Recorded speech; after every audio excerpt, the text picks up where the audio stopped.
Good morning, and welcome to today's discussion. I'm Claire. And I'm Alan. We'll be covering several significant news stories from around the world. Let's start with the passing of a prominent political figure. Senator Lindsey Graham, a Republican from South Carolina and a close ally of President Donald Trump, has died at the age of 71. His office confirmed that he passed away after a brief and sudden illness. That's quite shocking given his relatively young age. Can you tell us more about his political career and significance? Senator Graham was elected to the Senate in 2003. He was known for his conservative stance on various issues and was a strong supporter of President Trump's policies. Graham also played a significant role in foreign policy, advocating for a more aggressive U.S. approach globally. I see. So his death will likely have some impact on the political landscape, especially considering his close relationship with President Trump. What's the expected response from his colleagues and the public? The reporting indicates that there will be tributes from both sides of the aisle, acknowledging his contributions to the Senate. His death may also lead to a special election in South Carolina to fill his seat. That's a good point. The political dynamics in South Carolina could be interesting, given the state's historical voting patterns. Moving on to another story. Sheikh Hamad bin Khalifa Al Thani, the former emir of Qatar, has died at the age of 74. He was known for transforming Qatar into a global hub for diplomacy, media, and investment during his rule from 1995 to 2013. That's fascinating. His leadership had a significant impact on Qatar's development. Can you elaborate on some of the key changes he implemented? Under his rule, Qatar experienced rapid modernization and economic growth. He established Al Jazeera, a major news network, and invested heavily in infrastructure and international relations. This transformed Qatar into a significant player in regional and global affairs. Wow, that's quite a legacy. The cause of his death hasn't been disclosed, has it? No, the cause of death was not reported. State media simply announced his passing, highlighting his contributions to Qatar's development. Okay, let's move to a more recent geopolitical development.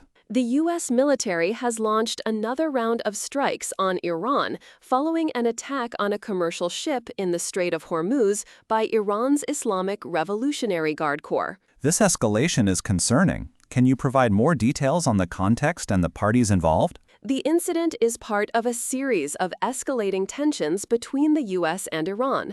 The U.S. has accused Iran of destabilizing the region, while Iran has claimed that the U.S. is acting aggressively. The Strait of Hormuz is a critical waterway for global oil shipments. So this isn't an isolated incident, but part of a larger conflict. How have other nations responded to this escalation? The reporting indicates that the international community is watching closely, with some nations expressing concern over the potential for further conflict. The U.S. has stated that its actions are aimed at protecting regional stability and freedom of navigation. That's a delicate situation. Let's discuss another story related to U.S. politics. Senator Mitch McConnell, the Kentucky Republican, has revealed that a fall led to his recent hospitalization. This comes after weeks of speculation about his health. That's a relief to finally have some clarity on his condition. How is the public reaction to this news? The reporting suggests that there is a mix of relief and continued concern among his constituents and political observers. McConnell's health has been a subject of speculation, and this explanation helps to alleviate some of the uncertainty. I can imagine. Transparency about health issues is always important, especially for public figures. Let's move to a story about international maritime disputes. The U.S., UK, and a dozen other nations have reaffirmed their support for a 2016 arbitration ruling that invalidated China's expansive claims in the South China Sea. That's significant. Can you explain the context of this ruling and the implications of their statement? The 2016 ruling was a result of a case brought by the Philippines against China, challenging China's claims in the South China Sea.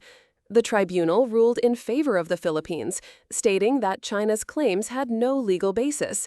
The recent statement by these nations reaffirms their rejection of China's actions in the disputed waters. So this is a reassertion of international law and opposition to China's actions. How has China responded to this joint statement? The reporting indicates that China has rejected the statement, maintaining that its claims are legitimate. China continues to assert its presence in the South China Sea, which has been a point of tension with neighboring countries and the U.S. This is a complex issue with significant geopolitical implications.